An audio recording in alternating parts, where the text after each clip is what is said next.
Hello बच्चों, आज हम पढ़ेंगे क्रिया।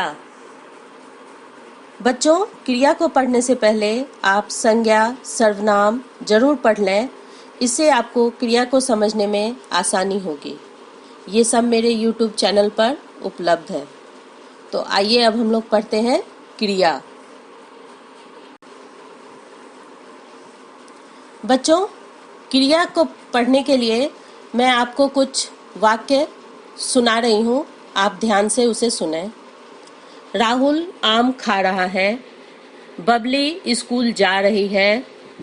मजदूर काम कर रहा है। दादाजी अखबार पढ़ रहे हैं। क्या आपने रमेश को देखा है? क्या दादाजी टहल रहे हैं? बच्चों, इन सब वाक्य में कुछ ना कुछ काम हो रहा है। जैसे आप देखिए, राहुल आम खा रहा है। वह क्या कर रहा है? आम खा रहा है। बबली क्या कर रही है? तो स्कूल जा रही है। इन सब वाक्यों में हम देख रहे हैं कि कुछ ना कुछ काम किया जा रहा है। तो इस तरह से क्रिया की परिभाषा होगी।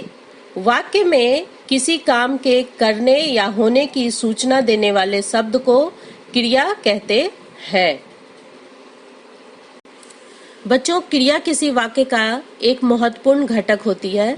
क्रिया के बिना वाक्य पूरा नहीं होता। क्रिया शब्द विकारी होते हैं। कर्ता के लिंग, वचन, पुरुष और काल के अनुसार इसके रूप बदलते रहते हैं।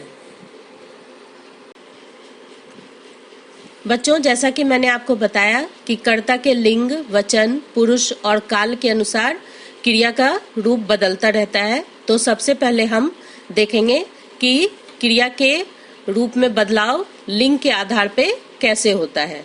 अब आप देखिए, वाक्य है, शिक्षक गणित पढ़ाते हैं। शिक्षिका गणित पढ़ाती हैं। दादाजी समाचार पत्र पढ़ रहे हैं। दादी माँ समाचार पत्र पढ़ रही हैं। अब आप देखिए कि जहाँ पुल्लिंग है वहाँ पे हम लिखते हैं पढ़ाते हैं, और जहाँ पे स्त्रीलिंग है वहाँ पे हम लिखते हैं पढ़ाती हैं। तो ये हो गया हमारा लिंग के आधार पे क्रिया का रूप कैसे बदलता है। अब हम देखेंगे कि वचन के आधार पर क्रिया का रूप कैसे बदलता है। तो आप देखिए, वाक्य है, लड़का खेल रहा है। लड़के खेल रहे हैं। लड़की पढ़ रही है। लड़कियां पढ़ रही है। यहाँ पर देखिए, जहाँ लड़का एक वचन था वहाँ पे रहा है, और जहाँ लड़के हैं जो कि बहुवचन है वो वहाँ पे है रहे हैं। इस तरह से क्रिया का रूप बदल गया है। अब हम देखेंगे पुरुष के आधार पर क्रिया का रूप कैसे बदल जाता है। जैसे देखिए, मैं पढ़ती हूँ, तुम पढ़ते हो। वह पढ़ती है, हम पढ़ते हैं। अब आप देखिए, पुरुष, जहाँ मैं, तुम, हम, वह, इन सब के आधार पे पढ़ता हूँ, पढ़ती हूँ, पढ़ते हैं आदि हो गया है। अब हम देखेंगे कि काल के आधार पे क्रिया कैसे बदलती है। वाक्य देखिए ध्यान से, वह रोज ऑफिस जाता है। वह कल ऑफिस नहीं आया। वह कल ऑफिस आएगा। हम कल ऑफिस जाएंगे। अब आप देखिए, वर्तमान काल, भूतकाल और भविष्य काल के अनुरूप यहाँ पे क्रिया का बदलाव हो गया है।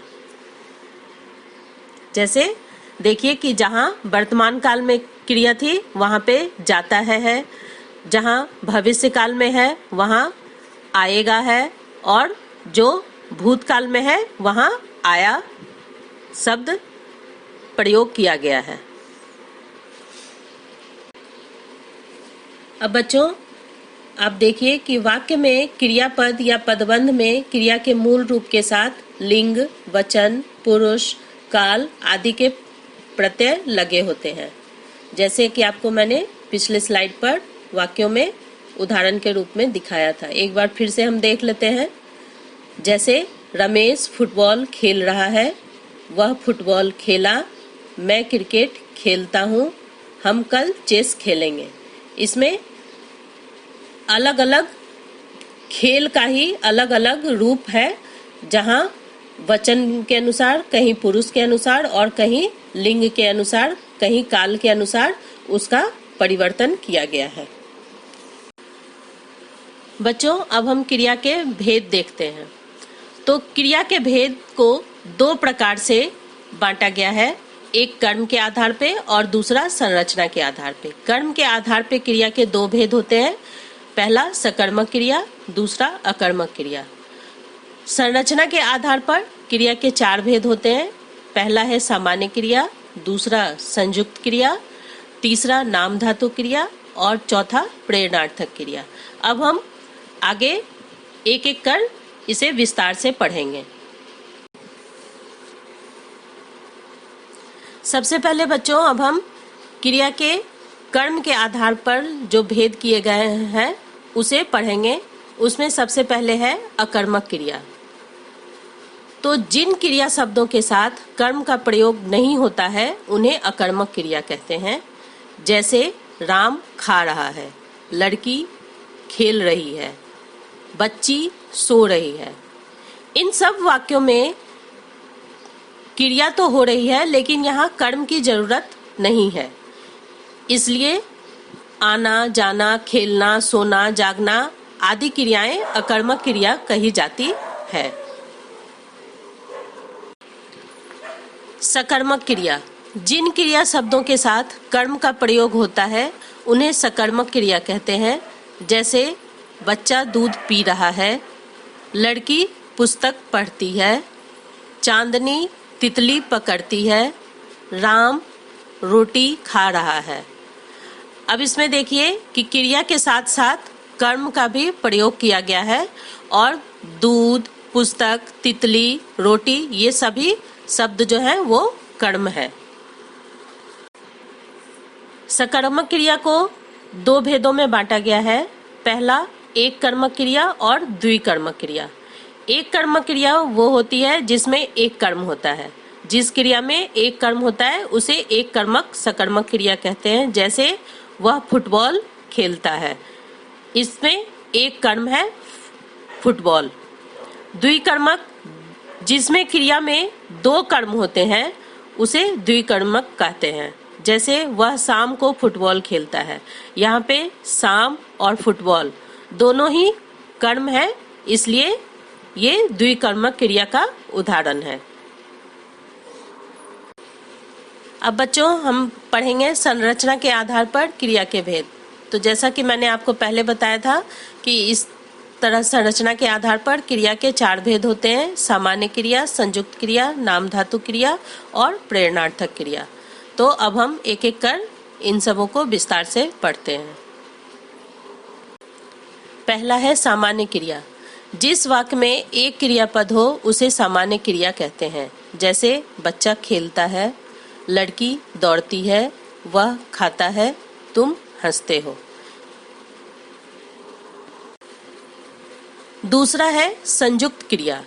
जिस क्रिया की रचना दो या दो से अधिक क्रियाओं के योग से होती है उसे संयुक्त क्रिया कहते हैं। मतलब इसमें दो क्रियाएं मिली हुई होती हैं। जैसे मेरा एक काम कर दीजिए, आप चाय पी लीजिए, मेरे लिए चाय बना दीजिए, मैंने गृह कार्य कर लिया। इसमें आप देखिए कि दो दो क्रिया जो है वो मिली हुई है और उनसे एक वाक्य का निर्माण हो रहा है, इसलिए इसे संयुक्त क्रिया कहते हैं। जैसे पहले वाक्य में है कर दीजिए, पी लीजिए, बना दीजिए, कर लीजिए, लिया, ये दो क्रिया आपस में जुड़ी हुई है। अगला है नाम धातु क्रिया। जो क्रिया संज्ञा, सर्वनाम और विशेषण शब्दों से प्रत्यय लगाकर बनती है उन्हें नाम धातु क्रिया कहते हैं। जैसे वह खबर सुनकर चकरा गया, शादी की बात सुनकर युवती शर्मा गई, पुलिस ने चोर को फटकारा, दो सहेलियां देर तक बतिया रही थीं, उसने मेरी किताब हथिया ली, मैंने उसे अपना लिया। यहाँ चकरा, शर्मा, फटकारा, बतिया, हथिया अपना, ये सब संज्ञा शब्द है, विशेषण शब्द है, जिसमें प्रत्यय लगाकर वाक्य में प्रयोग किया गया है। अब देखिए, जैसे मैंने आपको बताया कि नाम धातु क्रिया में संज्ञा, सर्वनाम और विशेषण में प्रत्यय लगाते हैं। तो इसमें मैं बताती हूँ कि संज्ञा में अगर प्रत्यय लगाएंगे तो कैसे बनेगा। अब देखिए, चक्कर शब्द है, संज्ञा है वो, और उससे हमने नया शब्द बनाया चकराना। लज्जा से बनाया लजाना। सर्वनाम शब्द है आप, जिससे बना अपना और अपनाना। विशेषण शब्द है लंगड़ा, उससे बना लंगड़ाना। धक्का से धकियाना। अब अगली क्रिया है प्रेरणार्थक क्रिया। तो इसकी परिभाषा होगी, जहाँ पर कर्ता स्वयं कार्य न करके किसी अन्य व्यक्ति से प्रेरित करके कार्य करवाता है, उसे प्रेरणार्थक क्रिया कहते हैं। मतलब प्रेरित करने का मतलब यह है कि हम दूसरे को कहकर उससे काम करवा रहे हैं, दूसरे को प्रेरणा दे रहे हैं काम करने के लिए। जैसे देखिए, इसमें मैंने बेटे से चाय बनवाई, मालिक ने मजदूर से तालाब खुदवाया, दादाजी ने मुझसे पत्र लिखवाया। इसमें इन सारे वाक्यों में कोई भी काम कर्ता स्वयं न करके किसी और से करवा रहा है, कहकर औरों से करवा रहा है। जैसे मैंने बेटे से चाय बनवाई में बेटे से क्या काम करवाया, चाय बनवाया। मालिक ने खुद काम न करके मजदूर से तालाब खुदवाया। दादाजी ने पत्र लिखवाया। तो यहाँ पे सारा काम जो है वो कोई और कर रहा है, जो किसी और के द्वारा करवाया जा रहा है, इसलिए यह प्रेरणार्थक क्रिया है। अब बच्चों, आज हमने क्रिया पाठ पढ़ा। आशा है आपको क्रिया अच्छे से समझ में आ गई होगी। मेरा वीडियो देखने के लिए आपका बहुत बहुत धन्यवाद। आशा है कि आप मेरे वीडियो को इसी प्रकार देखते रहेंगे। अगर आप मेरे वीडियो को सब्सक्राइब कर लेंगे तो यह पाठ आपको नियमित रूप से अपने आप मिल जाया करेगी। धन्यवाद।